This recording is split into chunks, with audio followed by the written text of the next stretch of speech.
Welcome, welcome, welcome to Class 2 of the Ernest Holmes papers at Center for Spiritual Living, Asheville. I am so glad that you came back. We always begin with spiritual mind treatment, so take a deep breath. And whatever it is you may have carried in with you, just let it go. Let it go. There is only that presence of spirit, of light, of love. There is only the one, and each of us are points of it. We are open to it. It fills us. It is us. We are of God. And I know that as individualized expressions of the divine, we have within us that same isness that God is. And so we affirm for ourselves that our awareness is open. Our consciousness is big. We affirm for ourselves that we get whatever we need to get, and we live our lives more connected, more in love, more in light, because that is the very truth of our being. And in that knowing, we just let it all go, knowing that it's already done. It is who we are. With great gratitude and thanksgiving, we simply let this go, as together we say, and so it is. Thank you. Thank you for good treatment etiquette, stopping at the door. Thank you. This is the teaching. So how many people were not here last week? My goodness. Well, welcome, welcome, welcome. We're having a little issue with the book. Those of you who were here last week, you know that we sat right in this very room and we were so techy that we went on Amazon.com Prime and ordered the books, and they were supposed to be delivered within 48 hours. They weren't. So I do know that we have 15 coming in from California on Thursday. 11 on Thursday. 11, because it seems like the country is kind of out of the book. So we have 11 coming in on Thursday, but you can get this right in this very moment on Barnes & Noble Nook or Amazon.com Kindle. So you can get it electronically for $9.99, or you can wait until they come in. Those of you who were here last week and raised your hands, you have first dibs on them. Because there were 12 that were ordered for you. However, if you're fine with an ebook, then we'll let those go to someone else who is more comfortable with pages. And I know that there are different preferences for that. I have different times of the day are my preferences. Late at night when I'm trying to be dark and stealth, I like my ebooks because they kind of just glow. And when I'm out at the beach, I can't see an ebook, so I've got to have paper. Or else it's no good. So if you want that, whichever way you want it, get it. It's a great book. We are using the actual lectures by Ernest Holmes to talk about, so we can. So you need to be up on it a little bit. It's not one of those classes that you can really just get the most out of it if you haven't read anything. Although, if you haven't read anything, please come anyway, because you're going to get something out of it. You'll just get more out of it if you read it, I think, but then I'm a reader. The smoke and the air are the beginning lasagnas being cooked for Friday night's dinner. So if anyone has been in the center for any length of time, you know that John loves to cook, and when he cooks, it smokes. So the ovens are off, the fans are on, the doors and the windows are all on, and we're trying to kind of blow the smoke out. The heat is cranked way up. So one of my favorite things to do is to either air condition or heat the great outdoors. And I get to do that tonight. So if you get cold or hot, just let us know and we'll adjust it. Is there anyone who wants to come to the annual celebration and commitment dinner on Friday night that has not RSVP? This is our time when we come together and we look at where we've been, what we've done in the past year, and cast a vision for 2017. It is the time when we ask you to fill out a commitment card to financially support the center for the next year. If you're a member and you don't come, don't worry, we'll give you more chances to fill out that card. But the one on Friday night comes with a wonderful dinner, and people get dressed up, but it's not required. And we turn the sanctuary into a ballroom, and it's just a wonderful experience. So is there anyone who has not RSVP'd? Great, great, Jennifer. Yay, I just secured childcare today. So yay. Anybody else? I've got cards, blank cards to pass out. Margot's got them. Good, thank you. Okay, wonderful. So of those of you who were not here last week, those of you who were here, would you like to share with those who were not here what you learned? Evidently, New Thought is not that new. New Thought is not that new. It goes back 12,000 years BCE to the Upanishads. Evidently. And who knows before that? You know, we could have, what were the libraries? Alexandria. Yes, the Egyptian libraries of Alexandria, the Akashic records, who knows? Now I'm just grabbing for words. What else did you learn last week? Well, can it be from the beginning? Sure. Okay. One of the many things I love this reading is when he says, I think we should feel as though we are on a mission, not a mission of sadness to save souls. They are not lost. If they were, you wouldn't know where to look for them. But a mission that glorifies the soul, not to find we are here for salvation, but for glorification, the beauty, the wonder, the delight of that something that sings and sings and sings in the soul of humans. I love that. Thank you, Jen. I love as these lessons, for those of you who were not here last week, Ernest wrote in the last, or gave the lectures in the last couple of years of his life. It was after he had had the spiritual vision of dedicating the Whittier Church. They call it his cosmic consciousness experience. And we've played recordings of that where he's in the middle of this church dedication and all of a sudden he goes, oh. And there's silence and he says, the veil is thin. And you can just feel the energy. It's not what he's saying. And then he says, and I shall speak no more. And he turned around and he went home. And he wouldn't talk to anybody for days.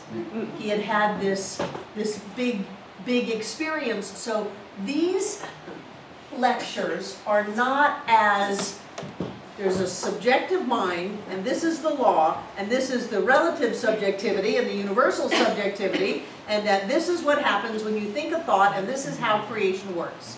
No, he's speaking to the soul. He's speaking to that which lifts us and that which connects us. Still often using the same words, but they're different.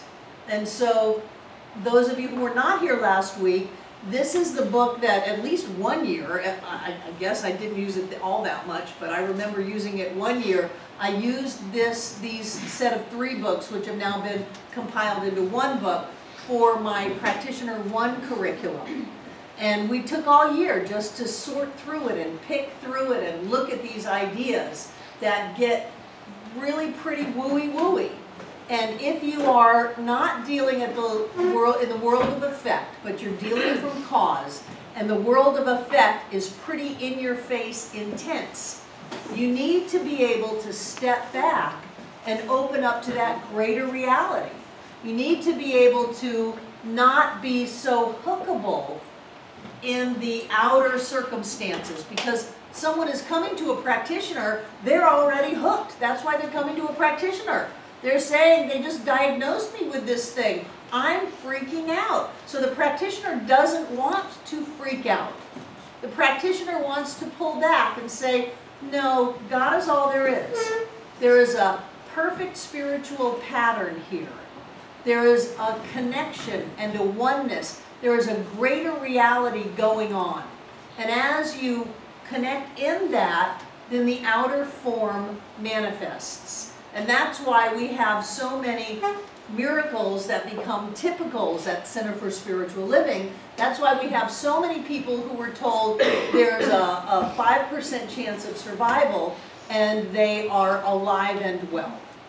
We have that because of our ability to pull, not so much back, but maybe up, if we want to look at, you know, Handbook to Higher Consciousness, hierarchies of consciousness. We want to pull our awareness out from the specific into the greater truth. And so this book really, I think, helps us do that, because it's not speaking so much to our left brain as it is to our right brain and our heart. And as we read these things and we get our heart hooked, we feel that presence of the divine.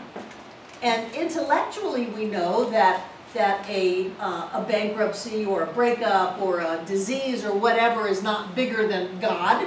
We know that intellectually, but when we come in contact with it, it's important for us to be able to intuit back into that greater awareness. So I love that you picked out something that made you feel more than what the world of appearance is. Good, good, good. Who else learned something last week? Nobody learned school.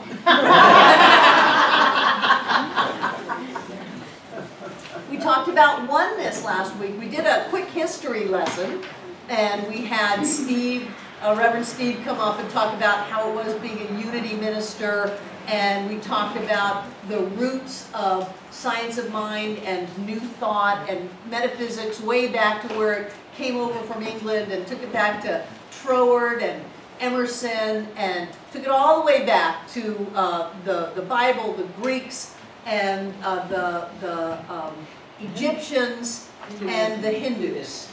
Hinduism is the oldest of the connections that we have. And from Hinduism, we get the oneness. Hinduism is all about the oneness. From the Greeks, we get the individual. But Hinduism is all about the oneness. It's kind of a group thing. And so last week we talked about the oneness. You remember that? Mm-hmm. Yep. Good. We also talked a little bit about, here's a little politics in the science of mind and politics. We talked about Norman Vincent Peale studying with Mary Baker Eddy, and Robert Schuller studying with Norman Vincent Peale. Guess who grew up in Norman Vincent Peale's church? Donald Trump. Donald Trump. Whoa. Donald Trump grew up with Norman Vincent Peale as his minister. So what we do is we don't zero in on the effect.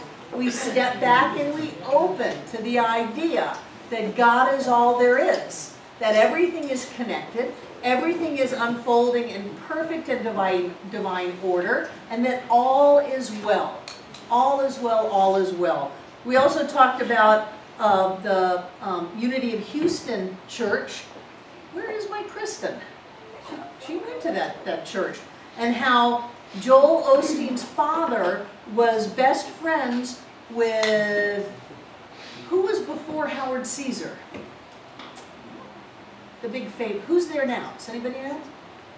Well, let's call it Howard Caesar. If Howard Caesar is the current guy, it was the guy before him that I've just forgotten the name of.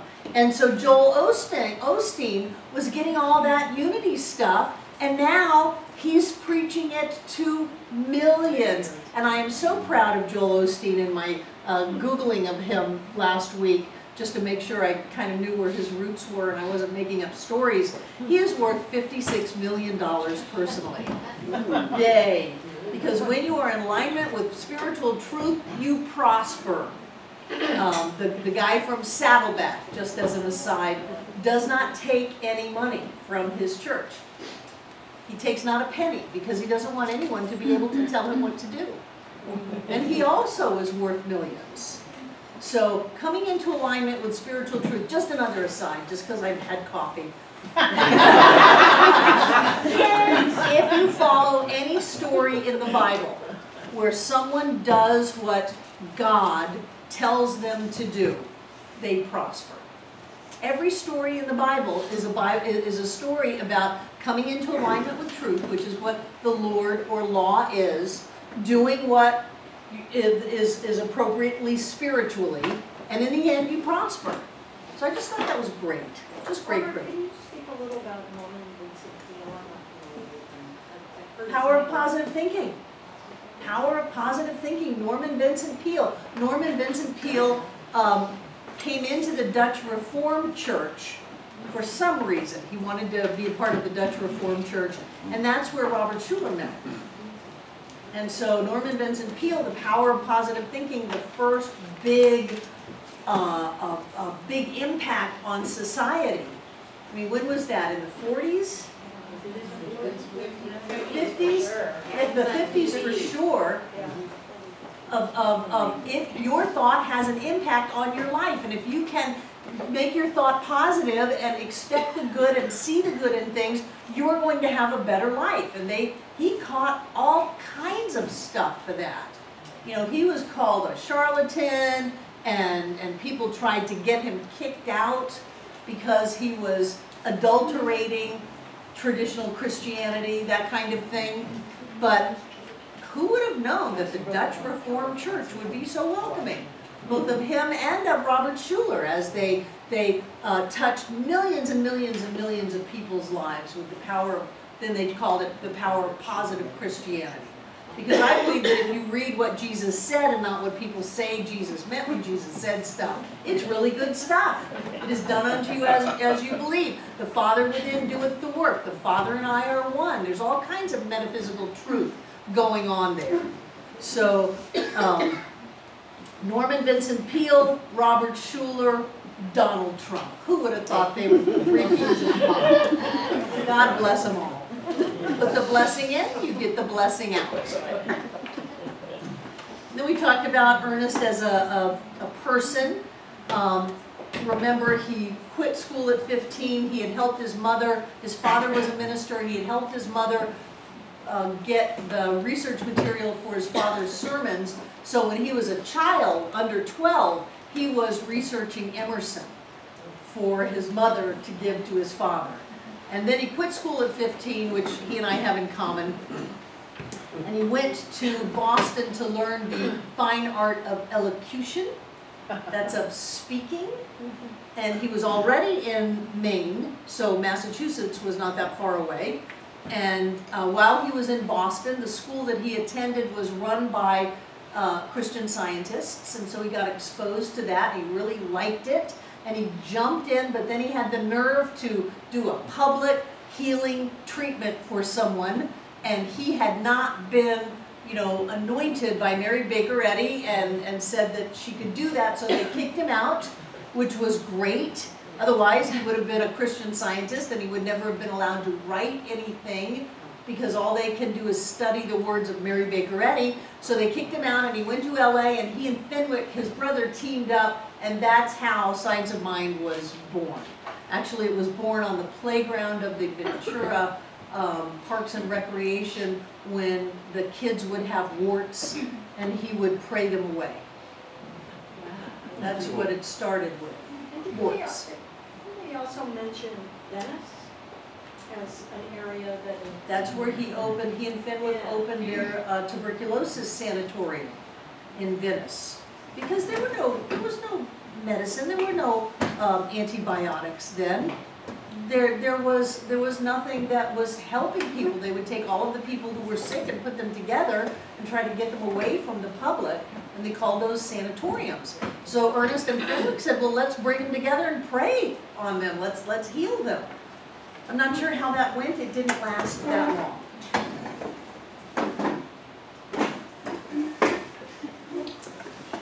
So one of the things that and if you want to jump in and say what we learned last week, please feel free to raise your hand. I figure I'm reminding all of you of what we talked about. We talked about the idea of unity not being able to be divided into good or bad. And this is where he gets to be very mystical, because so many of us love the whole idea of positive and negative. You know, this is a positive experience for me. This is a negative experience. this is health and wholeness and prosperity and joy. Boy, that's great. That's positive. Illness, disease, limitation, lack, struggle, oh, those are negative. And he's saying that in order to have a true unity, you cannot chop it up into what you like and what you don't like. I mean, I know I've looked at previous divorces, of which I've had a number of, and at the time, I wasn't thrilled with that. I wasn't thinking this was the best thing that ever happened to me. But as my journey progressed, it was the best thing that ever happened to me. So what he's saying is that you don't have the luxury, if you really want to open up to this idea that whatever God is all that there is, then you don't have the luxury of saying accept this experience, accept this election outcome, accept this diagnosis, accept anything. Because the true journey is to be in the oneness. And now if you go to the original Science of Mind textbook, Creative Mind and Success, those early books, he's going to teach you how to affirm away your troubles. Now he's also going to throw in that God is in everything and that you are spirit informed, but he's going to focus on this is how you get rid of your troubles. And I know there have been times when getting rid of a trouble for someone has proved disastrous because they spent all those years creating it and they hadn't gotten done with it yet. They hadn't gotten the harvest of it yet. And as practitioners, we go in there and we go, ah, not a problem, we'll treat it away. I remember you in the emergency room of Party Hospital, and we did not want your leg to be broken. And we're all in there treating over Sherry that that bone is whole and complete and good, and they take her out to X-ray and bring her back, and the doctor comes in and says, the leg is not broken, and we all cheered. The doctor says, I don't know what you're so happy about. A break would have healed a lot faster than this. That was such an important lesson for me. Do you remember that? I do. We can change the world of effect, but there is a greater reality. You know, the first one, it's like the to me, by me, through me, as me. Go ahead and do this. These are the 4 kingdoms of consciousness. To me, by me, through me, and as me. To me is, this happened to me and now look what a fine pickle you've gotten us in, Ollie. You know, look at this mess that's going on. Life is happening to me, I'm a victim, I have no control. By me is, I can use my thought, and I can set my intention, and I can focus my creative power to create that which I choose to experience in life. And what I keep telling you is, that's great, but we don't want to stay there. That's the realm of secondary causation.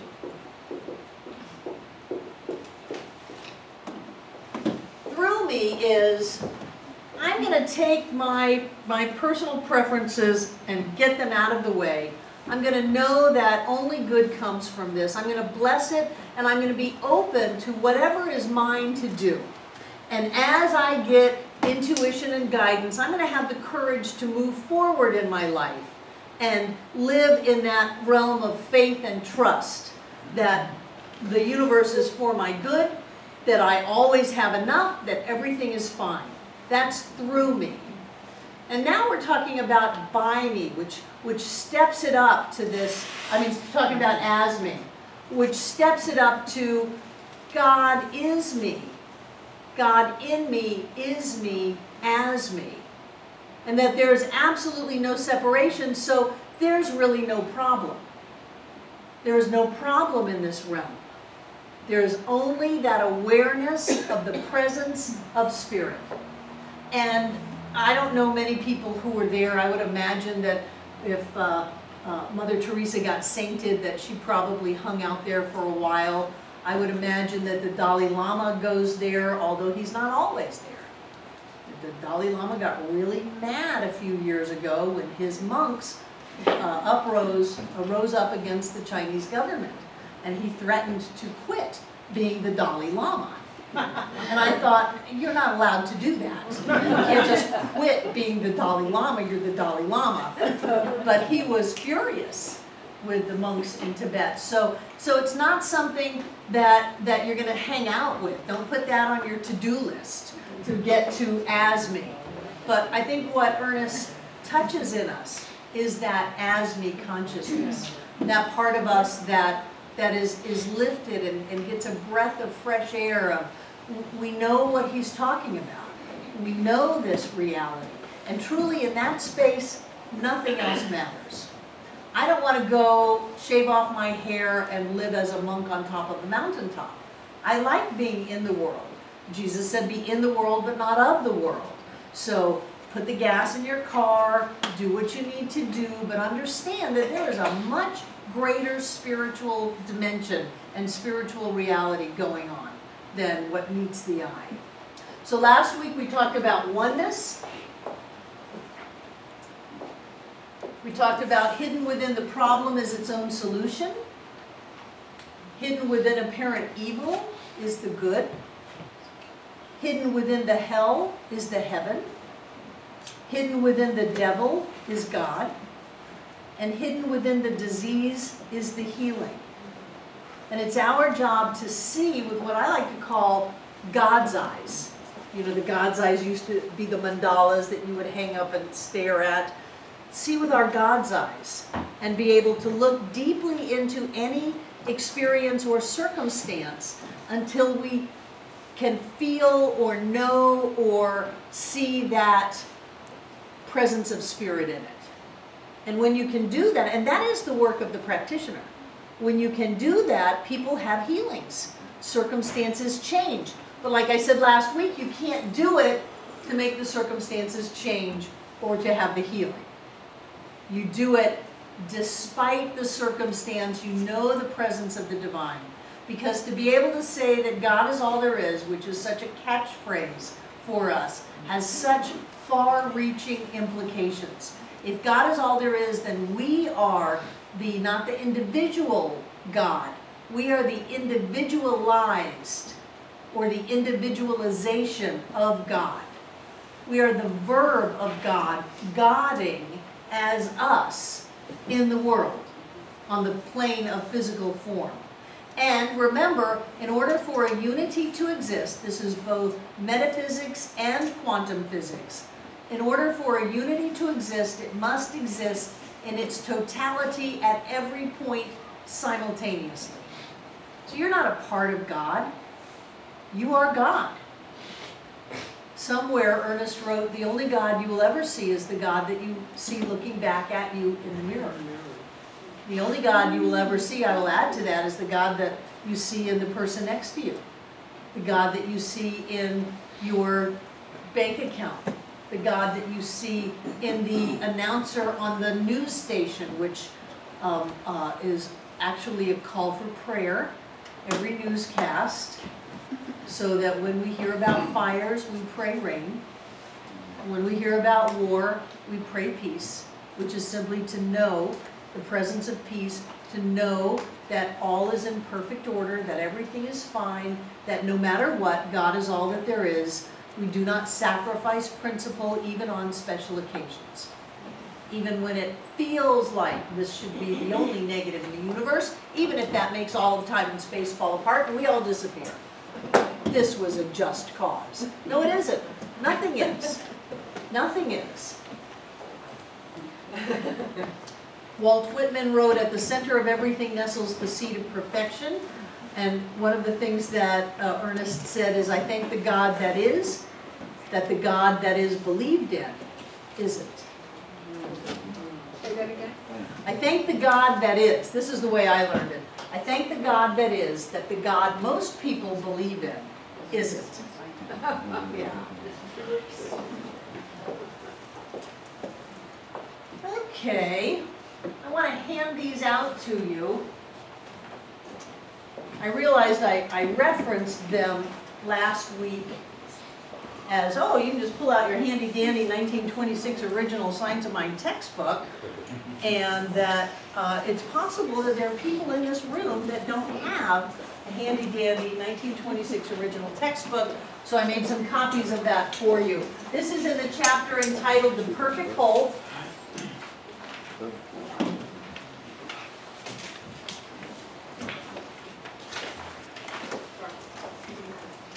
Sure, you can close the doors now.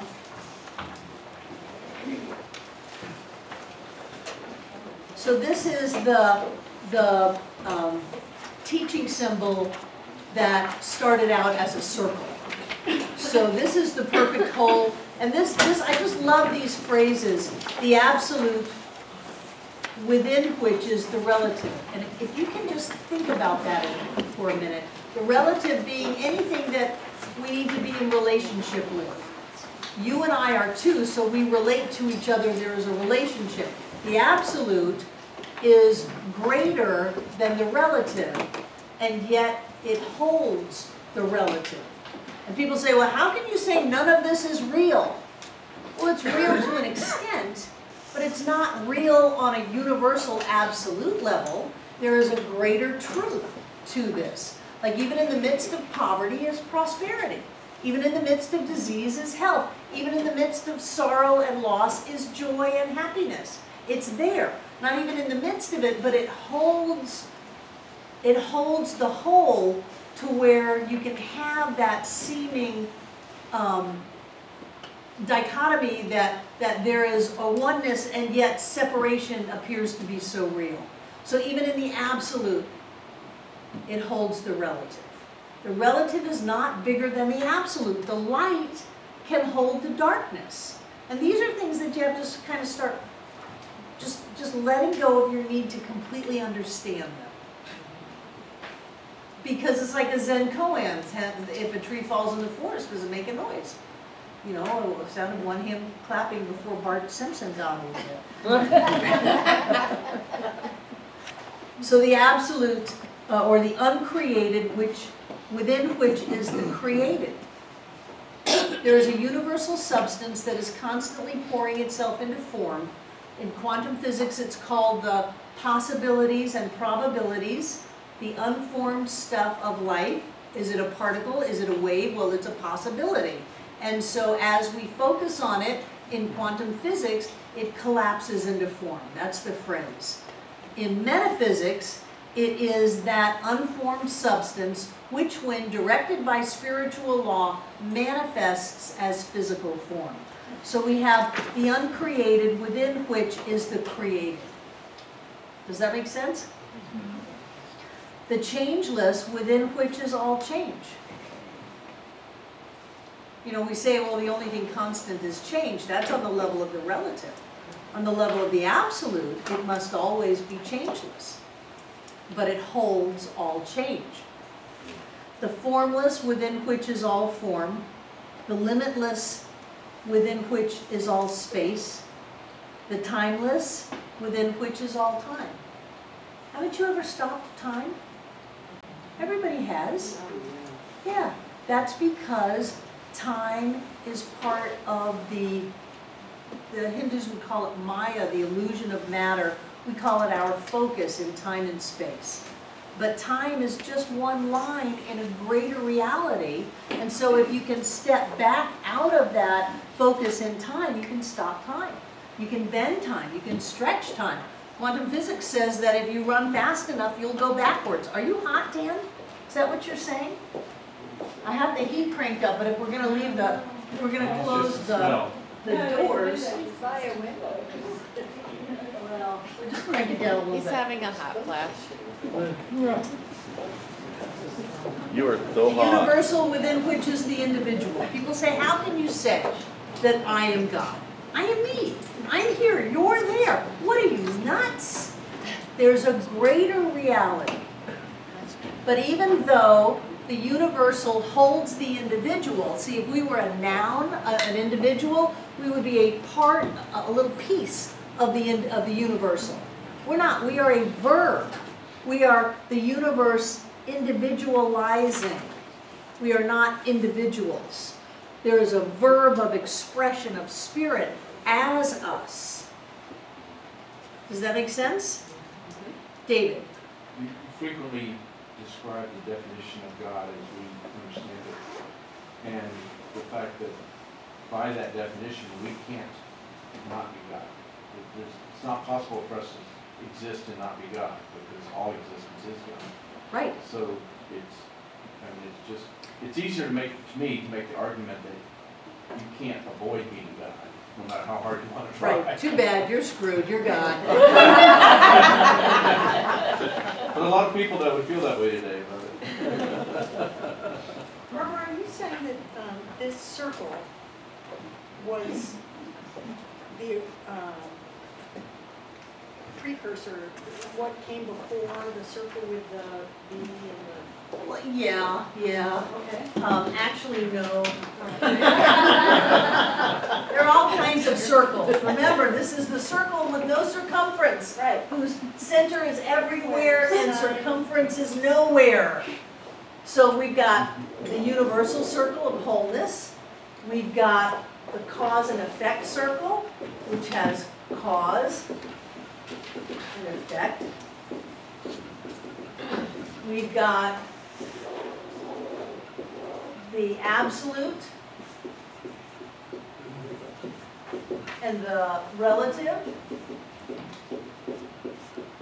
These are all circles that Ernest came up with in the original 1926 textbook to explain the creative process, to explain how life works. And the one that we're so familiar with, that we are in the process of building a 7-foot one to put on the wall of the sanctuary stage, is this one.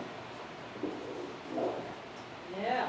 That is our Science of Mind teaching symbol. I mean, just, it's not straight, but we don't care. Remember the circumference is nowhere, and what we look at is spirit, law, and body. And this is the descent of spirit into form through involution. Involution is spirit being the spark inside of you, the seed of the divine within you. Ernest uses those ideas in your reading to give you a sense of it, that within every person is that presence of spirit. Because spirit being all in all, there's nothing for spirit to create us out of, and so it had to become us, because spirit is all that there is, and spirit involves down into us, and then we evolve in our consciousness greater and greater levels, and so there's a descent of spirit into form, and then our opening up to it as a constantly creative flow. That's why this is so important, because it continues. It's not static. It's not a circle that just has one frame. Snap that frame shot, whatever that phrase is now. This is not just a static thing. It's always expanding, always evolving. And that gives me such heart. I remember when I read with Robert Wallace Wattles, he said that the world is perfect though not complete. So relax. Everything is fine. There's an inherent truth of perfection, but we're not done. We're half-baked cakes. We're working on it. And what we want to do is we want to open to this greater idea that truly God is all there is. That the seed of perfection is within us. That there is a spiritual pattern of perfection that is who we are. That is what we are. And that if we can tune into that pattern of perfection, then we can, first of all, stop seeing ourselves as separate and limited and bad and wrong. And we can begin to open up to that greatness that is already inside of us. We are beings of light. We are beings of love. We are perfect, whole, and complete right now. And if we can get there, anything can change or heal. Anything, but we don't get there to try to change or heal it. because then we are working at the level of secondary causation, which is, Thomas Troward's quote was, when you allow your purpose, my purpose is to be happy, so I'm going to allow my purpose to be contingent upon this thing happening. If this thing happens, I'll be happy. I'm going to allow my purpose to be contingent. Troward says, if you allow your purpose, or when you allow your purpose to be contingent upon any person, place, or thing, you have descended to the level of secondary causation. And that is the level of doubt, fear, and limitation. You don't need anything to be blissed out and enjoy right now. And if you can connect with that bliss and that joy, bodies heal, money shows up, doors open up, just amazing things happen. People show up in your life because everything on the outside is a reflection of the inside. Remember, the mountain is to me what I am to the mountain. Whatever I bring to life, life is to me. So you're in a relationship, that person is to you what you are first to the person. That's the only thing they could be. If you want someone to be more loving, you must be more loving. If you want people to be more giving, you must be more giving.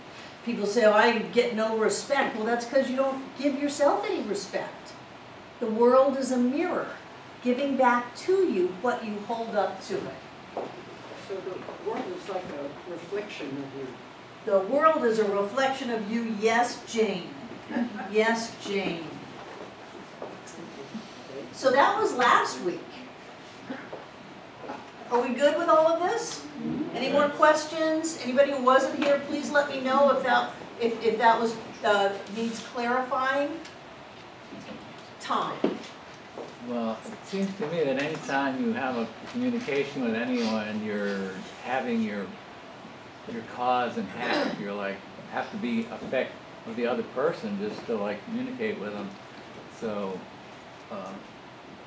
there's sort of a scale of causation. There's no scale of causation. Oh, I think there is a scale of causation. Well, and if you think there's a scale of causation in your world, there's a scale of causation because that's what you believe and expect. That's right. I create my own universe. Yes, you do. Yes, you do. Have you ever had people change on you? I mean, I was so baffled with my first husband. My first husband had hygiene issues. He was in the Army, and we lived in Florida, and he didn't believe that it was good for you to use soap.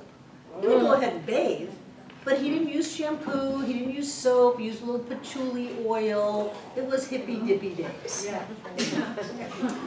And then I saw him with his second wife and heard her say, you are not getting in this bed until you go take a bath. And I went, oh, can you do that?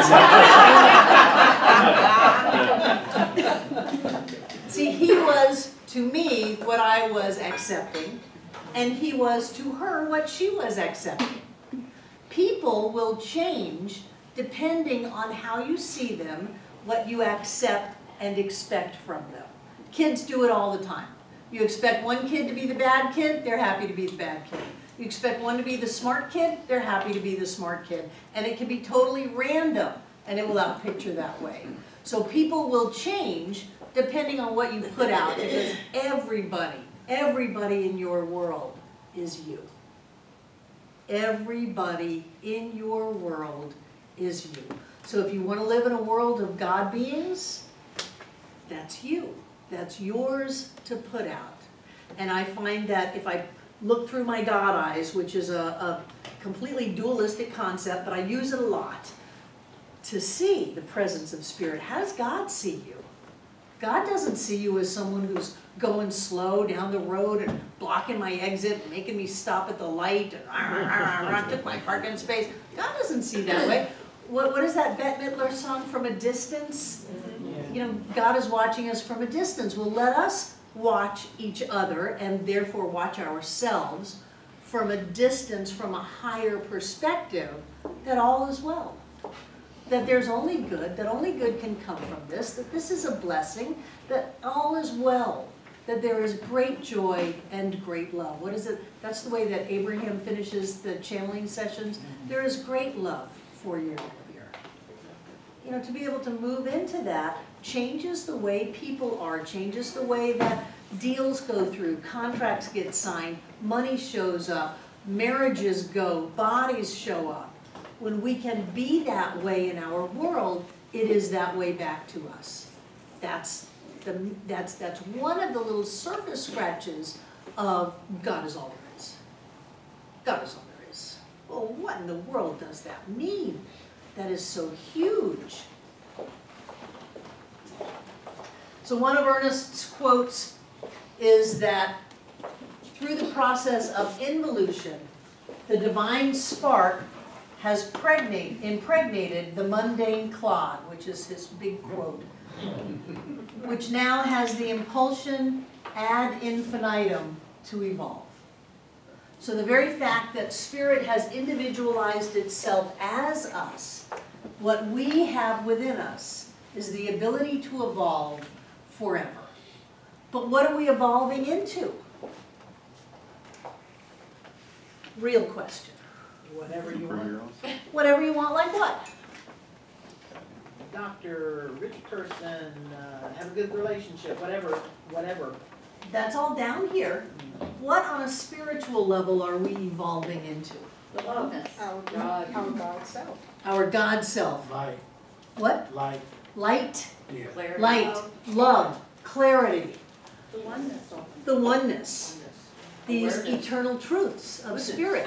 This, you know, this is not real. This is just a way to try to wrap your heads around it. The stuff up here doesn't change.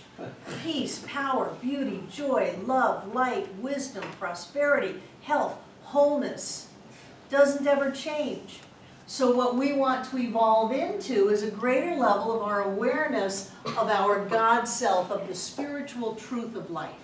And then that in turn sets up a creation, because it's going to evolve ad infinitum, of the descent, the involution of spirit into form as us or as is our lives, whether you're dealing with this on the absolute or the relative, which would be over here.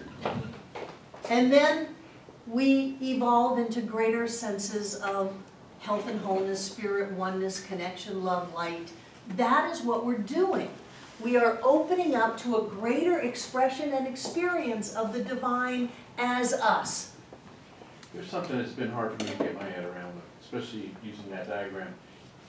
If I'm aware of my experience at the level of spirit before I just, make a choice, if I made a choice, to deny all that and forget about it and have a human experience and then somehow work my way through that, why would I make that choice? There is no you. But that's the part I don't understand is why, is it There just is no that you. everything is moving and that's just one of the possible paths you would move through to go through that experience? You didn't make a choice. Okay. There is no you. God, what is that poem? Ella Wheeler Wilcox. God and I in space alone and nobody else in view. Where are the people, O Lord, I said, the earth below, the sky overhead, and the dead whom once I knew. Those were dreams, the great God said, dreams that just seemed to be true. There were no people, living or dead. There was no earth, no sky overhead. There was only me as you. Then why am I not afraid, I said, meeting you here this way? For I've sinned full well, I know. And is there a heaven, and is there a hell, and is this the judgment day? Nay, the great God smiled and said, those were just dreams, dreams that seemed to be true. There is no heaven, there is no hell, there is no living, there is no hell. And now I'm just ad-libbing. There's nothing at all. You don't exist. The only thing that there is me. Is what? That's Me. amazing. Me. So there was not a David Phillips who decided, should I manifest out of spirit into form and have this earth experience? No. The first thing that you've got to swallow is that there's nobody else in your world. That it's all you. It's all smoke and mirrors. And whatever you hold up in front of the mirrors comes back to you through the law of reflection. And then there's not even you. There's only God. There's only God. That's when Ram Dass had his epiphany. I think he was 6. He saw his little sister, 2 years old, in the high chair, drinking a glass of milk, and he got it. There's only God drinking God. And he was forever changed. So the real thing is to get that there's only God. And so we go from saying it kind of glibly, well, God is all there is, to there's only God. The implications of that are huge. And what that creates is God. God as people, God as bodies, God as finances, God as politics, God as countries. I mean, Ernest even says, I don't think that it's very strange to believe that planets are people. I know this planet sure feels like a person. All of my Native American studies, Gaia, Earth Mother, all of that. Why shouldn't all the stars and the planets be out there?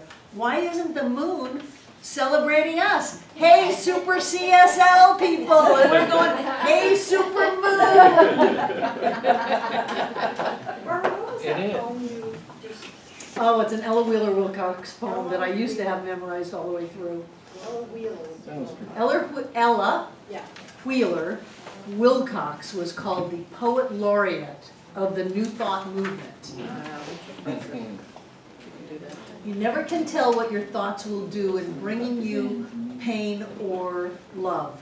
For thoughts are things, and their airy wings fly swift as a carrier dove.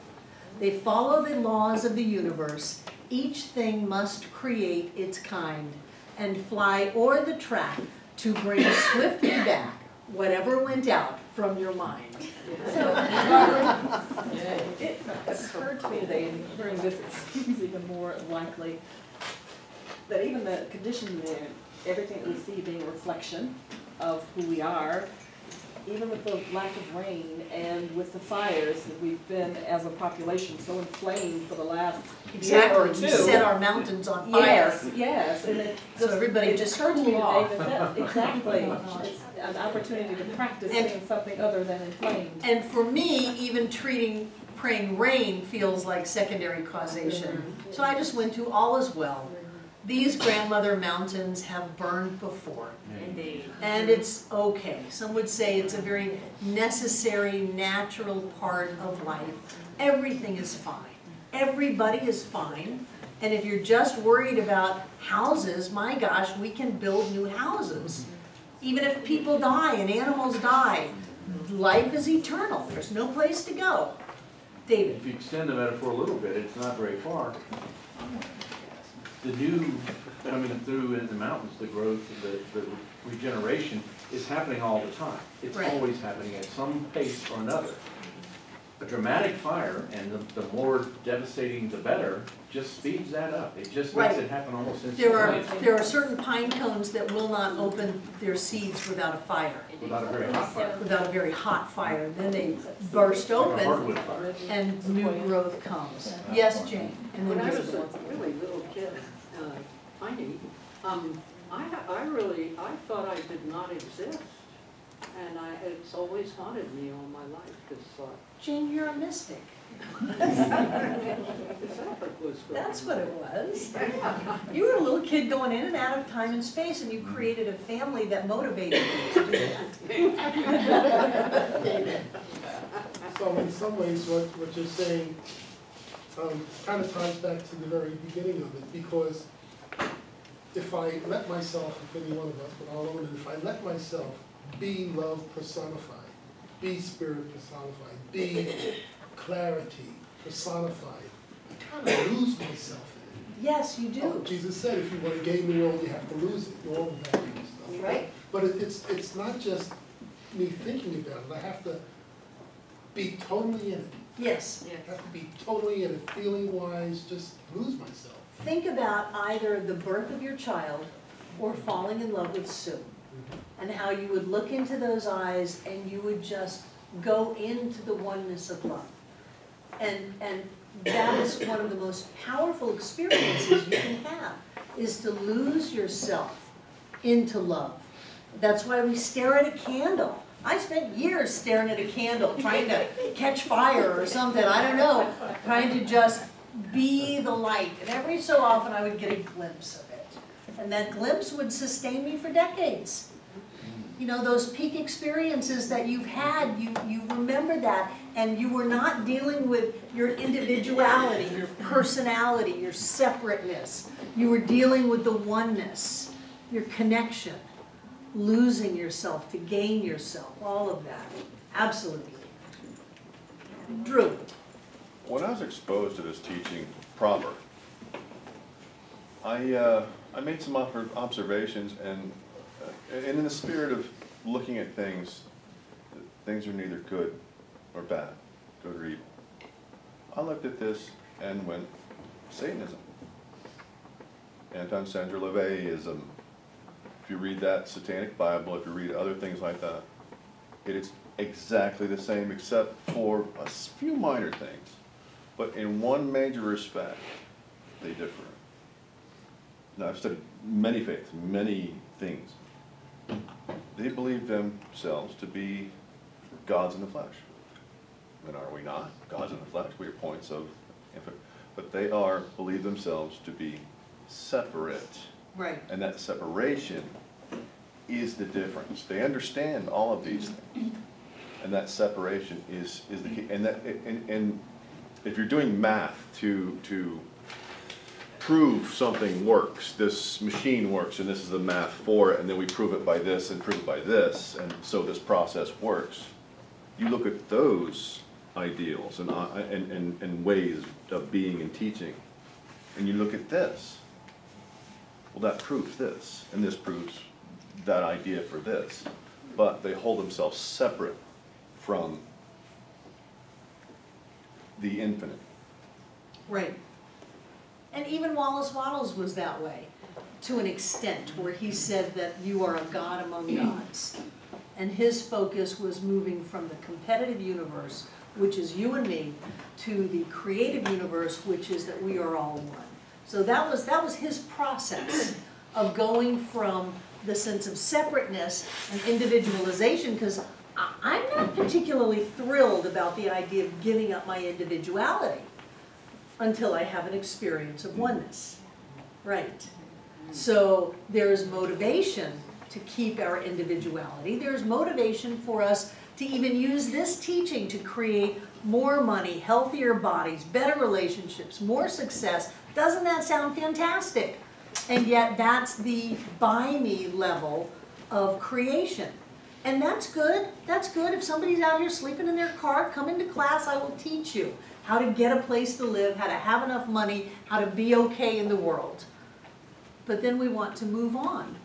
We don't want to stay there. And to move on, we have to let go of our attachment, what Troward called secondary causation. We have to let go of our attachment to having things be the way we thought we wanted them to be. Just think back on jobs that you lost that you thought were terrible, people who left you that you thought was going to kill you, you'd never love again, all of that stuff that we think we know because we're dealing at a constricted point of awareness instead of opening up to that greater level of awareness that says there is a love and a wisdom and an intelligence and a support that is right here as me now, and all I have to do is open up to it. And that's my job, is to open to that greater awareness. Why do you think people have, not inventories, what is the word when you patent something? Why do you think people have patents that all of a sudden they all go in at once? And how many people have you heard say, I had that idea? I had a teacher once who said, I describe baby wipes. I said, why do I have to use a towel and cream and powder just to clean this child's butt? Why do I have to have all these things? Why can't somebody put them into one thing? And it wasn't long after that that the very first baby, those of you who were younger, you used to have to use cloth diapers, some cornstarch and some kind of Vaseline or something to be able to just keep the baby clean. So other things that people have had, and they actually apply for patents, and the patents all come out at the same time. So when we are open, and Thomas Edison said he got his best ideas, he would sleep holding a ball. And when he fell asleep, the ball would drop and make a noise and he would wake up. And that's how he slept all the time. He never let himself get into a deep sleep. And he said that's when he would have those ideas that were not quite conscious, and he would get these ideas. Einstein got the theory of relativity when he was shaving. He was just hanging out. He was just open. And so when we can have an idea that says the entire universe loves and supports me, I am safe, I am perfect, I am whole, I am complete, nothing's wrong, I didn't do anything wrong, I don't have to be punished, I'm a great and glorious manifestation of the divine, all is well, then we can open up to a greater reality, and then really cool things happen. But the thing is that if you try to do it to make really cool things happen, you don't get there. You've got to let it go and just trust. It's like stepping out on that Eddie Murphy movie, I think it was, where he had to step out, and when he stepped off the ledge, the crystal pillar materialized. That's how we do it. To go from to me to by me is great. It empowers us, it lifts us, we get our moxie back, we get to create the life that we want. But then we have to go to by me to through me, to know that something is moving through us. That there is something here, that we don't have to micromanage the universe. The pressure is not on us, it's about seeing a greater reality. And then when we can let go and just connect with all that is, it's as us. And that's our journey, that's our process, that's what we're doing. Let's take a break.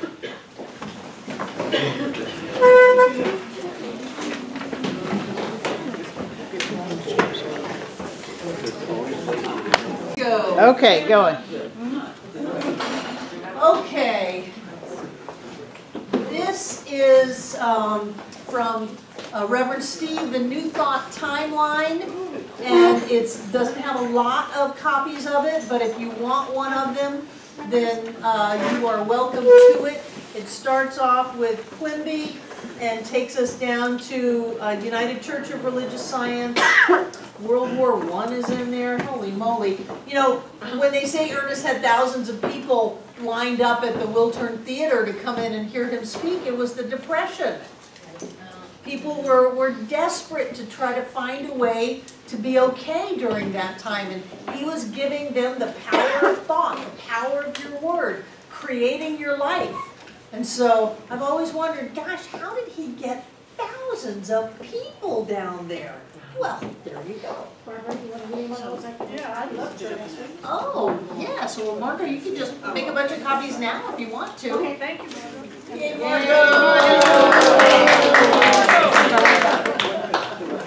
okay, on to tonight's lesson. We are all the way up to chapter 4. And that is the power of the individual. I am not giving you a syllabus for this class. We're just going to move through. And there is such wonderful, wonderful stuff in here that I don't want to be trying to catch a timeline, and I don't want to miss some really good things, but I also don't want this to be a 10-year class. So we are on chapter 4, the power of the individual, and he talks about this divine pattern. And one of the things that he talks about in the textbook under healing is that there is a divine pattern of perfection that is everyone. And I kind of see it like this thing that is around us, that there's a pattern of perfection. He talks about there's a pattern of perfection in every organ of your body. And when you become disconnected from that pattern of perfection, then you manifest the disconnect. But it's not like the illness has any realness to it. It's real in that it's part of our experience and the relative, but there's not a universal truth to it. Because as soon as you come back into alignment with that pattern of perfection, then the organ heals, the body heals, the deal that didn't go through changes. When the football players can wrap their head around the win, they win the game. There's a pattern of perfection that we come into alignment with. And I believe that in multiple universes, so I believe that for every football game in different universes, each team wins. Browns? Yeah. Browns? Even the Browns. I did now. I'm talking about the Browns. What was that movie? I'm Was from that Cleveland. Moneyball? We got What was the Okay. Browns? The movie with Kevin Costner. Field of Dreams? No, it was football. At any rate. So, He was a scout or something. yeah, something like that. So there's a reference to Mary Baker Eddy's scientific statement of being, and I looked it up and wrote it out for you just so you know what that was. He's talking about everything being truth, and he calls it reality. Reality with a capital R. Whether it's good or whether we call it bad. Whether we look at it as limitation or expansion. Whether it's the relative or the absolute. He says if you're going to have a unity, it's got to contain all of that.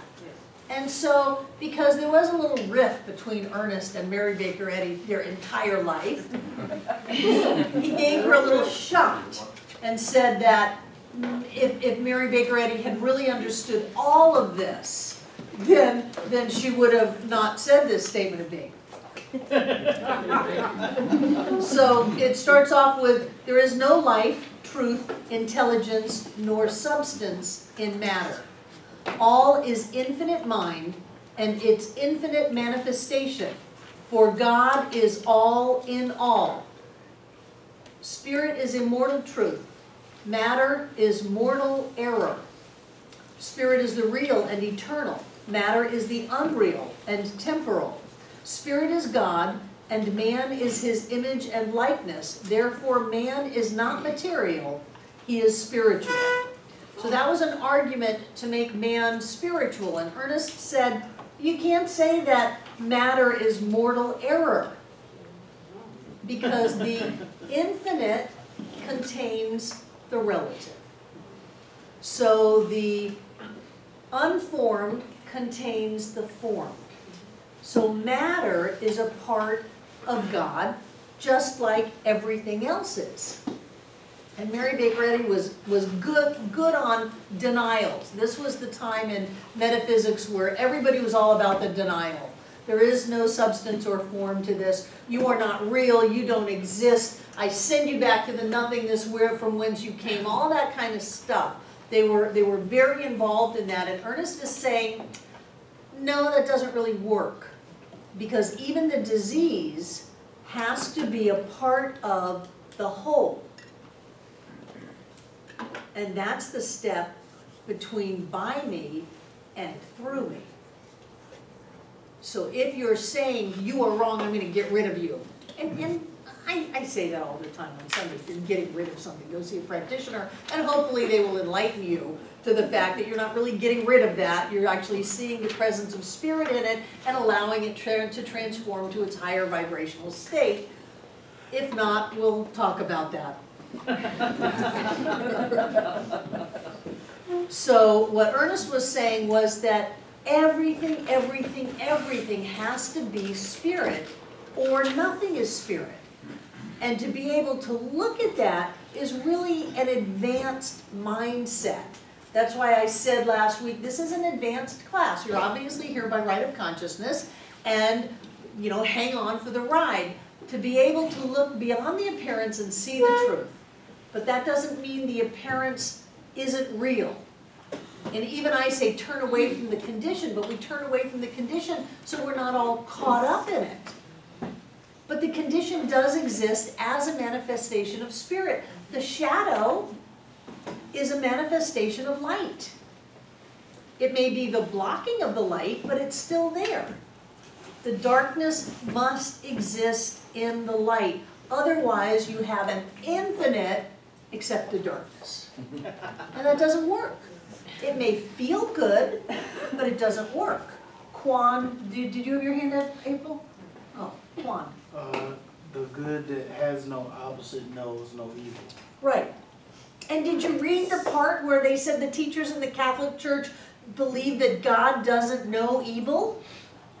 God can only know itself. I thought that was so cool. You know, it takes me back to Pope John Paul, who said there is no heaven and hell. Not carried in a single U.S. paper. Not a single one. Jennifer. So, technically speaking, from this standpoint, the actions of the serial killer or rapist or whatever ultimately would be allowed to transpire for whatever they were, coming from this perspective. What do you mean allowed? If all things are of source, then their behavior and whatever is driving it is of source. Yes. So if you are taking that ultimate perspective to punish them for that, technically you'd be punishing God for being God. Yes? Sure, but the punishment is also God. It asks a lot of you. I mean, I love that face you gave me last week. This is asking you to stretch, to really stretch. Everything is of spirit. And in a regular basic class, somebody's hand's going to pop up and go, what about Hitler? What about children being raped? What about children who are starving to death? That can't be God. In the world of by me, at that level of consciousness, then you're looking at this is good and this is bad. This is of God, this is not of God. Everything is of God. God is all that there is. So to be able to lift beyond, we have to go beyond all of our prejudices, all of our belief systems that we have been spoon-fed, that this is the godly thing and this is the evil thing. There's not. There's only the presence of the divine. And we are evolving. We are expanding. We are evolving throughout eternity. And sometimes I wish we would evolve faster, but that's just my judgment. Everything is in perfect divine order and timing. All is well. And when you can move that, I have seen cancers vanish. I have seen things that people thought would never happen. To get out of that judgment and just know that God is in the midst of this because God is all that there is. This has to be a manifestation of spirit. So I'm just going to be in that space of recognizing the divine. And then the material world changes in alignment with that shift in energy, that vibration, that consciousness, whatever you want to call it. All of a sudden you get to live a life that manifests God in every corner, every nook, every closet, every shadow, because that's what you are bringing to your world. Jane. Where do dreams come from then? Because you can get so carried away with... Who can? I can. Yes. Yeah. That's because you're a writer and you won't write. Well, not that I won't write, it's just that you don't. Thank you, Robin. So he talks about this really weird concept about how, like Drew was saying, proof of the oneness, that the only way we can recognize each other is that we are both parts of the same thing. That if we were individualizations, kind of like the Mormons, where you're going to get your own universe, then we would not be able to see anything that we were not part of the same thing of. He says, the only reason I can see you and talk to you is that we are both points in one mind. And one of the things that people say in metaphysics is, if it wasn't in your consciousness, you couldn't see it, or you couldn't have it. That whatever's going on in your life is going on in your life because first it's in your consciousness. And Ernest is saying that the only reason I can talk to you, that I can see you, that I can touch you, is that we are both part of the same mind. And I just thought that was wild when I first read it. Maybe you did.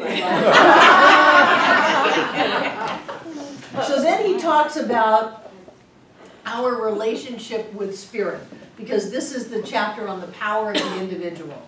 And he says, when I see it, it is seeing me at the level of my seeing it.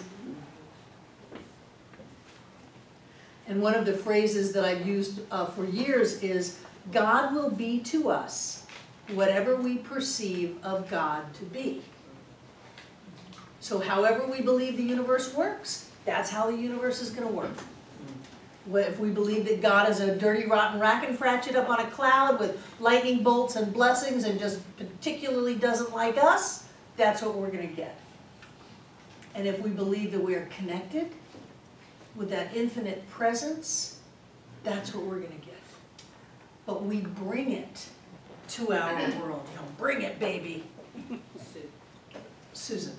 So if I'm looking out in the world and I'm seeing people rioting and protesting, and I'm thinking that don't they know that the collective consciousness is going to manifest what they most fear? Well, how judgmental of me to look at that and see that and say that. So when I go back, not only are they out there going to manifest what's in their mind, but somehow I've manifested them who are manifesting. Right. I always look at what pushes my button. Somebody may push my button, but they didn't install it. I have to look inside myself. Well, Where are the rioter? Where is the riot in me? exactly. Up So- until 3:30 in the morning watching the election result. I just lost a week over all of that. So where is the riot in me? Where is the anger, the violence, the wanting to lash out? And I wouldn't know about the riots if it wasn't in me. And some people can think this is very elitist, but it's metaphysical. That you experience on the outside what you hold within.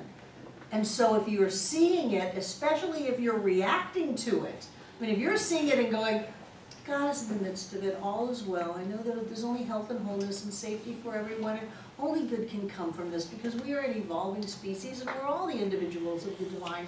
And oh, I see the light. If you can look at it that way, great.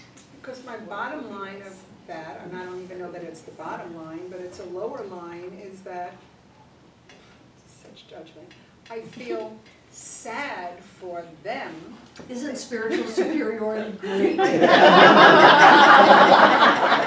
feel sad. Look at what those people are eating in that grocery cart. that they, or that I, or that we, or that they just can't get that just changing their mind and seeing everything in the light. But then again, it's going right back. Everybody's in to their me. perfect and right place. Learning what they need to learn. Coming together in concert and harmony to do this amazing dance. Yeah. Sue. Somebody told me you raised your hand. I did.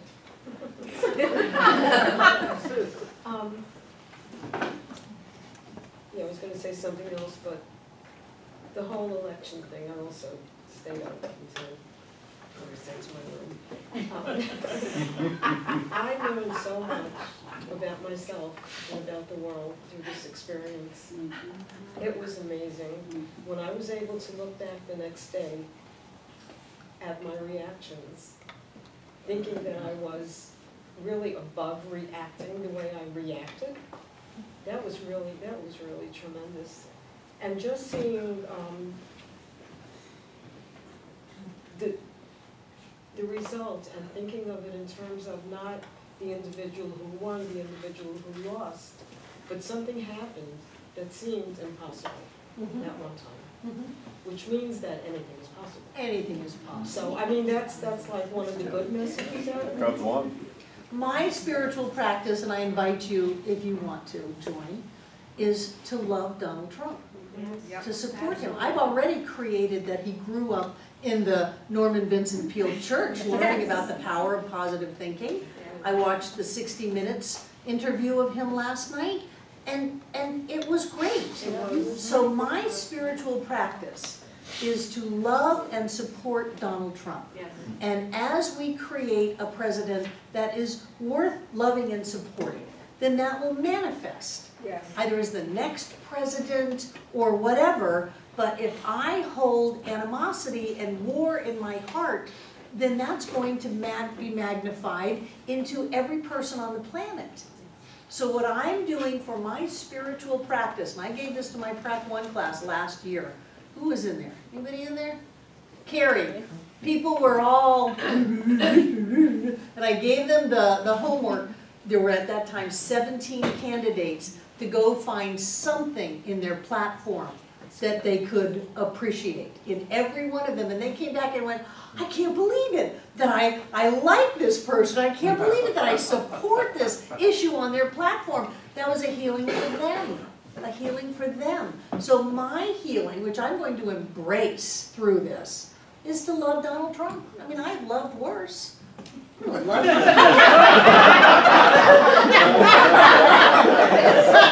first time that Saddam Hussein, we were set on the brink of war. We were back in the cornfield, so that was before 2000.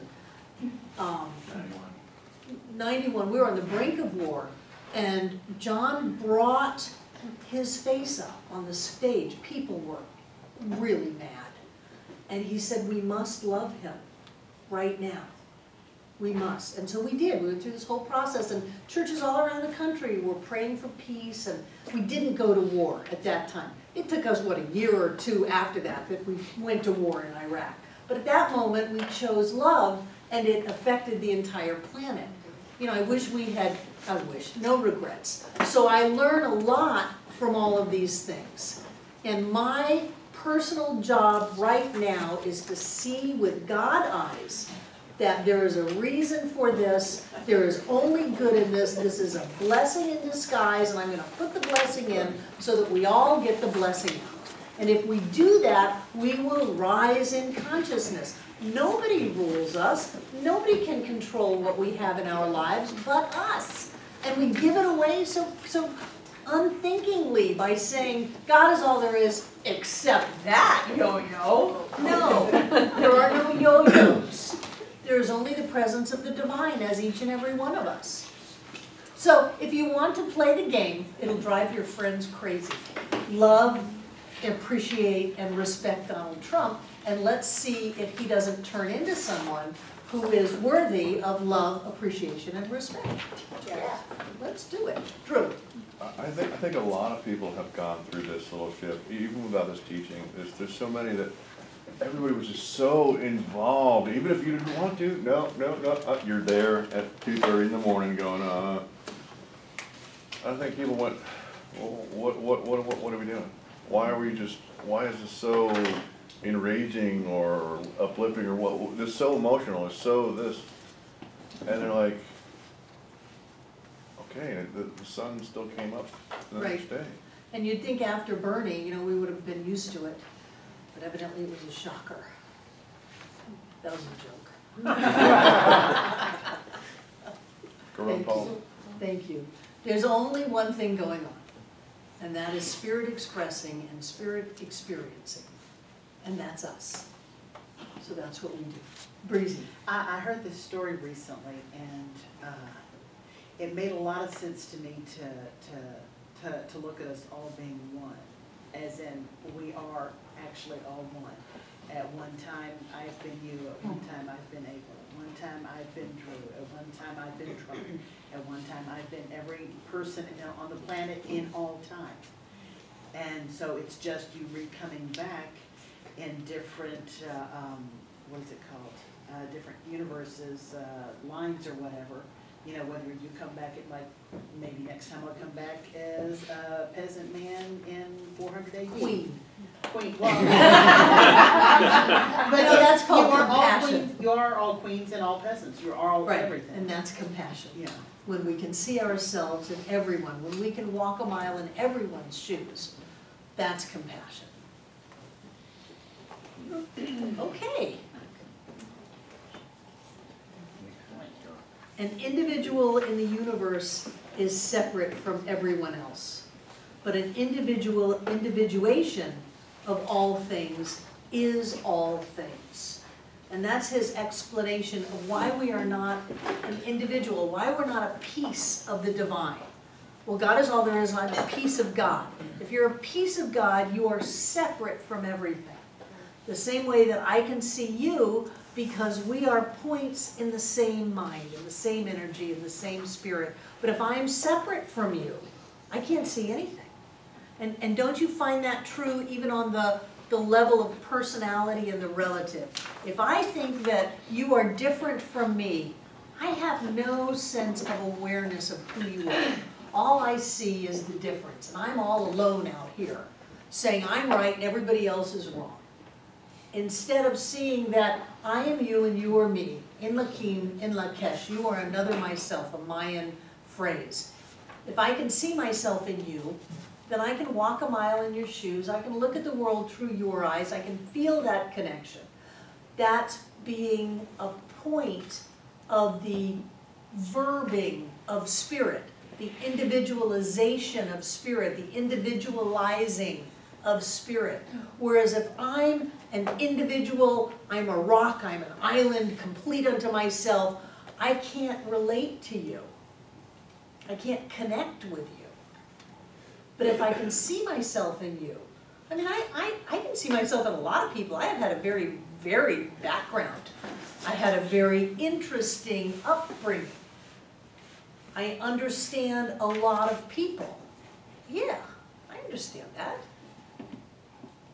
And that allows me to connect with people.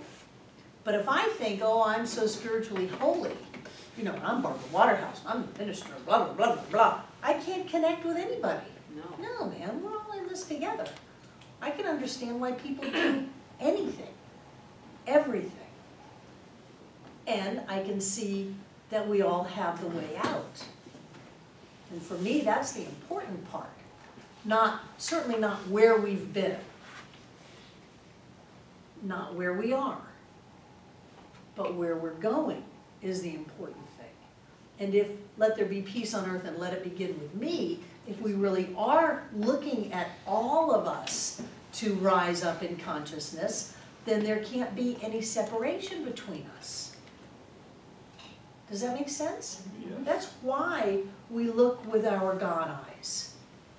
To have that connection, to have that compassion, to be able to free ourselves and everybody else up from our judgments about who we are based on where we live and how we look and what we've done, and to realize that we're all spirit evolving. And that's all that there is, period. And if we have little egotistical judgments about that, that's only going to keep us small instead of allowing us to just merge into the bliss, which is really where we want to go. People say, oh, I want money. You don't want money. You want bliss. Well, I want that wonderful, I want my soulmate. You don't really want that person. You want the bliss. I want to be successful. No, you want the bliss. And when you're in the bliss, though, things fall into place. Maybe totally different. Anybody remember Kathy Milam? Yes.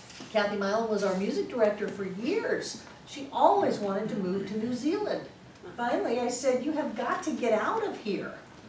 You're supposed to be in New Zealand. And it took her a while. She had to get, you know, visas and get, she's an eye doctor, so she had to get all that going over there, and they had to let her in the country. New Zealand does not let you in the country. It took her months, and she was a doctor to get them to let her move to New Zealand, and then she had to go from having a visa to having permanent residency and all of that. But she had to go to New Zealand. She had to do that. And so what is it that's calling inside of us that we have to do? What is it? to have the bliss. She doesn't have a lot of stuff in New Zealand. She lives a very simple life, lives in a little tiny place, goes to work every day, and she is so blissed out. And she always knew that that was for her. So I think that there's a wisdom and an intelligence within each and every one of us that's calling us. Some of it called you to come to Asheville and to experience the bliss. That's what you want. The bliss is only inside of you. It's never outside.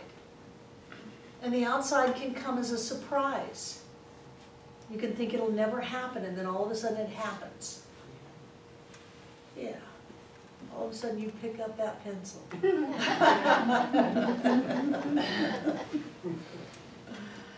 So that's the difference between being an individual, holding on to our sense of separateness, and being the verb and the action of spirit. Spirit is spiriting as you, the same way that the river rivers.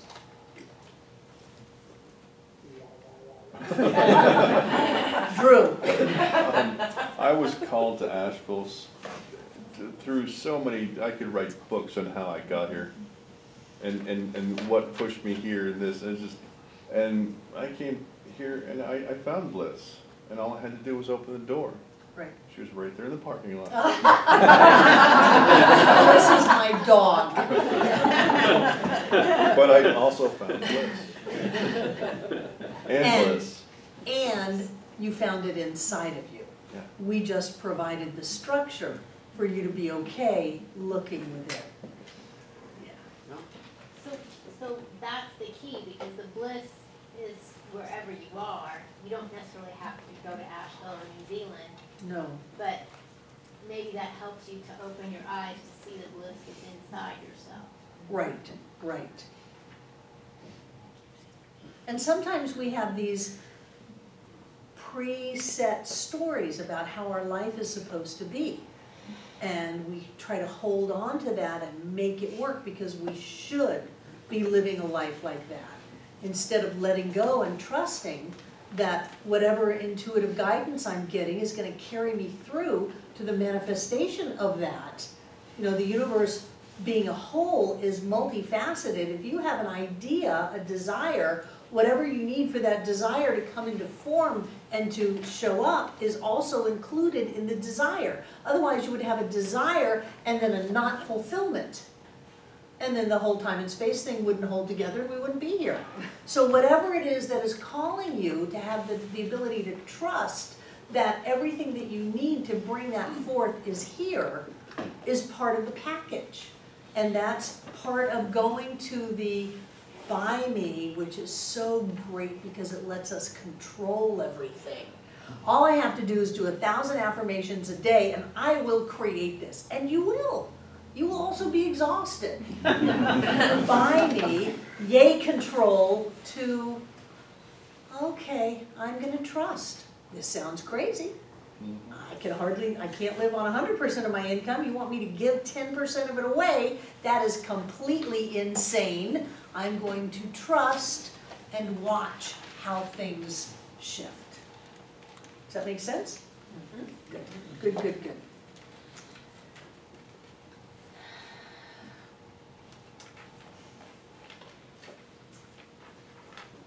So one of the things that he's still trying to explain to us who we are or what we are. And so he's going through this thing that says we are not individuals, we are individualizations, we are individualized, we are part of the perfect whole. That is what we are.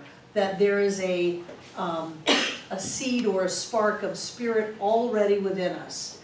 And he talks about this idea that that spark within us is indestructible. It is uncreated, and yet it still creates. And he's starting to get into this idea of the absolute and the relative. Because down at the bottom of the circle, where we are, we create again. So we have within us the same circle with the V in it, inside of us, where we think a thought, it activates a spiritual law, it manifests in our world, and then creates our experience, and then we grow and expand through that on an infinite cycle of creation. And then you have the universal concept, which is the absolute needing nothing to be in relationship with, the infinite having nothing outside of itself. You have that absolute creative flow, which is the unmanifest creating out of itself, through itself, and becoming manifest. So he is saying that only that which is not created can create. So if we have something that's created, it has no self-volition. And for a limited example, and don't take it too deep or it'll be wrong, the table is not going to create where it goes in the room. We're going to create where the table goes by exhibiting a volition and will and picking it up and moving it where we want to go. The table is at the end of the creation spectrum. Now, on an absolute level, that's not true, because in quantum physics, this table is very intelligent and maybe smarter than all of us put together. But on the relative, the table is the end point and we move it. On the absolute, only that which is uncreated can create.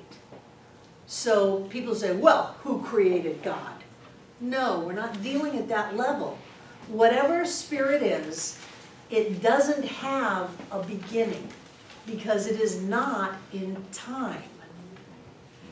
Whatever spirit is, it has time, but it's not limited to time. It's bigger than time. Whatever spirit is, it has space, but it is not limited to space. It's bigger than space. So whatever spirit is, it has no beginning and no end. Only the uncreated can create. You are not the end point of creation of spirit. And sometimes people go, well, God created me, so I am God's little creation. No, you are spirit.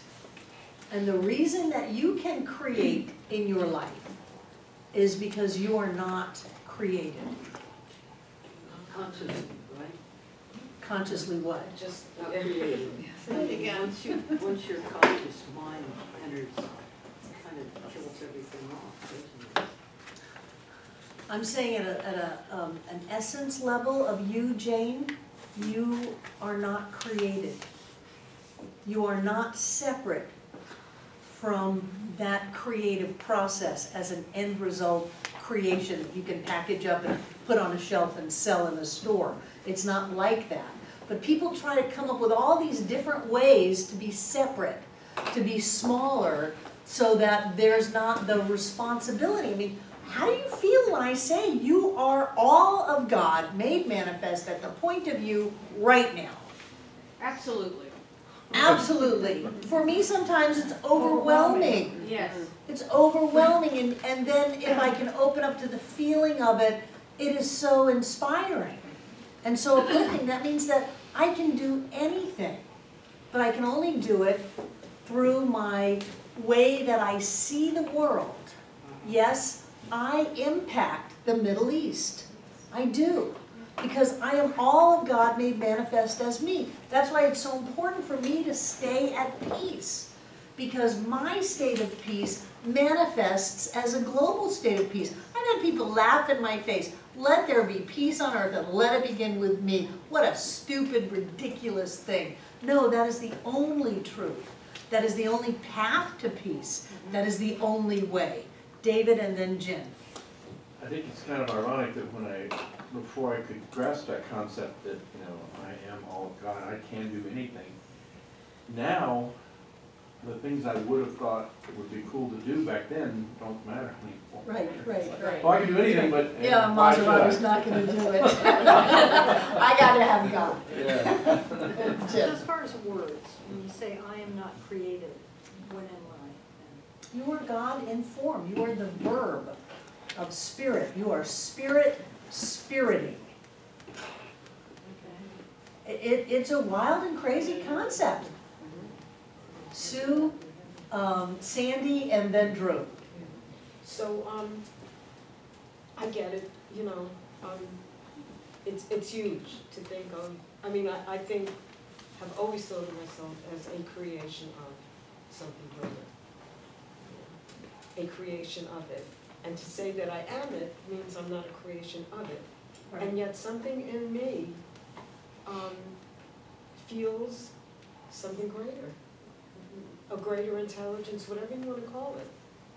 That's okay, because you're feeling That's- that from your conscious awareness, which is focused in time and space, inherently limited. And you sense a greater essence. I'm just saying it's not outside of you. It is you. You are opening to the divine. You're not going to find the divine. You are opening to the divine. And that's a whole world of difference. Sandy. One of the things that just popped into my mind, I'm not really 100% sure why. One of the first things that you taught me was if you go to the ocean and you stick your toe in the ocean, it affects everything. Right. It changes the water level in Japan. Butterfly. Yeah, like the butterfly. The butterfly that flaps its wings in California changes the wind currents all over the world. Yeah. And all over the universe. Yeah. It kind of puts, well, it sort of puts into perspective how big the whole thing is. The whole But thing it's is bigger really than that. big. Yeah. And that's why, stop telling God about your big problems. Tell your problems about your big God. Totally dualistic languaging, forgive me. But the point is that the spiritual energy that you are is so much greater than wars and famines and upset. And if we open up to that and we can be that as me, then everything changes. But we can't do it to change everything. That's what always gets me. Drew and then Sue. It makes perfect sense to me, the uncreated. Well, I don't look at myself as a creation. As what? As a creation, because if you look at the sun, you take a picture of the sun, it's just a snapshot. The V symbol is just a snapshot. These are all just snapshots so we can try to understand if we were created out of a creation, that means it has boundaries. Mm-hmm. It makes sense that it's existing, non-existing, a quasi-state between the two, all in the same framework, and we're continuation. I'm continuation. Like the sun is continuing. What more there is than that? I know. It's than like, existence and non-existence and quasi-existence. It starts going. I mean, who knows what's way beyond undifferentiated substance, unformed substance, the possibilities and probabilities at a quantum field. I mean, this could just be baby stuff. Was it Sue or David had their hand? It was a boundary issue.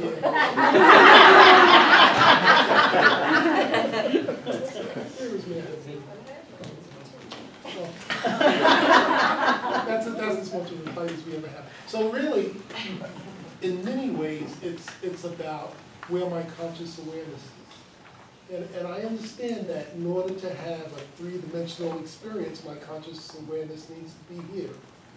But there's a whole range of self available for my conscious awareness.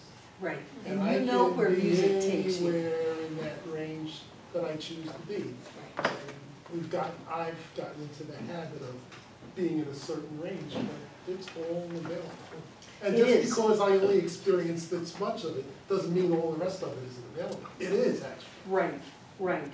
And that's one reason that spiritual practice is important, so that you give yourself a time frame to let go of this physical world. So meditation, reading, spiritual mind treatment, which we're going to get into in the next class, the anatomy of healing prayer.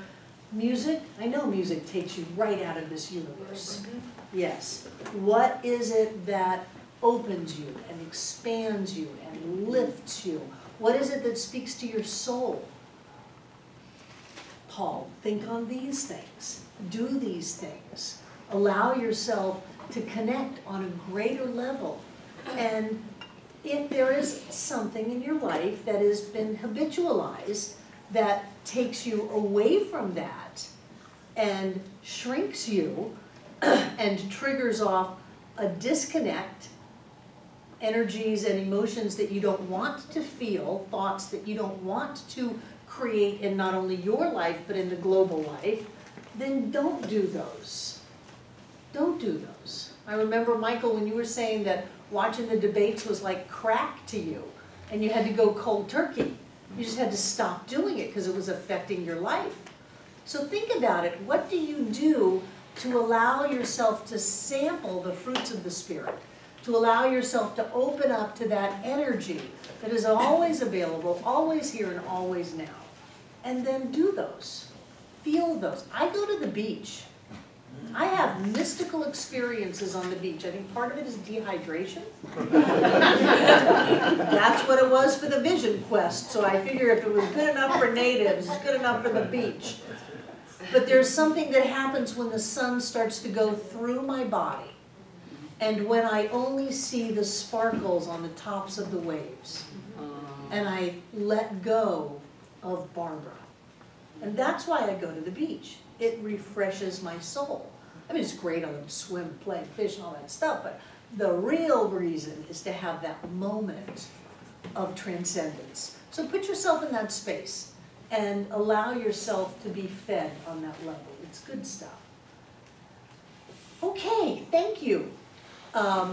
Thank you, those of you watching online, and if you want to be a part of the love offering of this class, go to our Donate Now section and push that button and give to Center for Spiritual Living. Thank you. So now, take out what you're going to give. We're still no, leave on. We're still in chapter 4. The power of the individual. If you're reading, remember you can get this online. $9.99. I just got a notice on Facebook that Kathy Barnett-Milam declared that she was safe in that earthquake. Yeah, I saw that. I saw that. So did Lissa. Lissa's in New Zealand also. Yeah. So take out what you're going to give. If you're giving through the auto giving program or PayPal or the donation station in the back or the other myriad ways that people give to this center, thank you. If you have a check or cash or an envelope, hold it in your hand. And I like to hold it close to my heart. And simply to know that everything is a part of Spirit, that God is the source of all supply. This is God giving God to God as God.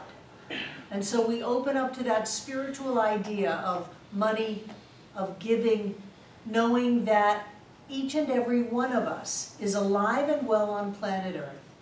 That each and every one of us is prosperous and healthy and happy and whole.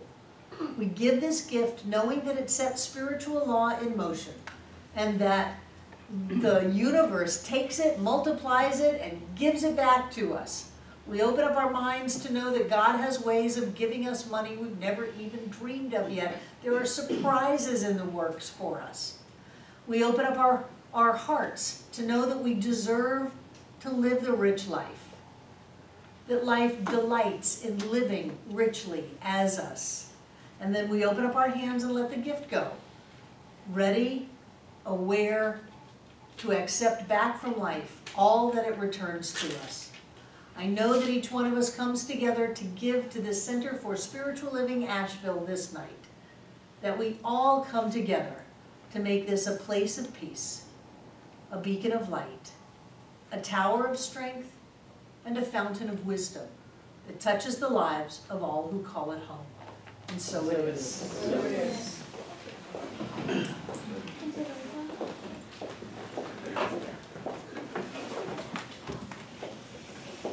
Breathe it in. There's gold dust in the air. Breathe it in. Breathe it in. We live in such an abundant world. And this world, with all the other worlds, beyond the ability to count. Each one of them being a person. Maybe they have their own communities, coming together as planet beings, celebrating their planet God selves. Life is so much bigger. Everything is huge. And I know that everything in these baskets is blessed, but every time you give anything, that amazing spirit that you are goes with your giving. I see it as golden light pouring forth from each of us, filling up this room from the floor to the ceiling and all between the walls. This air is rich and blessed with God as us. And as Spirit moves in our lives, it touches us, it blesses us, it heals us, it lifts us. And then it has to continue moving, no matter how great the room and the people. So it goes on out to touch, to bless, to heal, to awaken every being on this planet. Then it shoots on out into the heavens to continue its good work. It is always here and always now, touching every one of us here tonight, everyone who has ever been here, and everyone yet to come. And so it is. So it is. Love you guys. I'll see you Sunday. I have a gift for you on Sunday.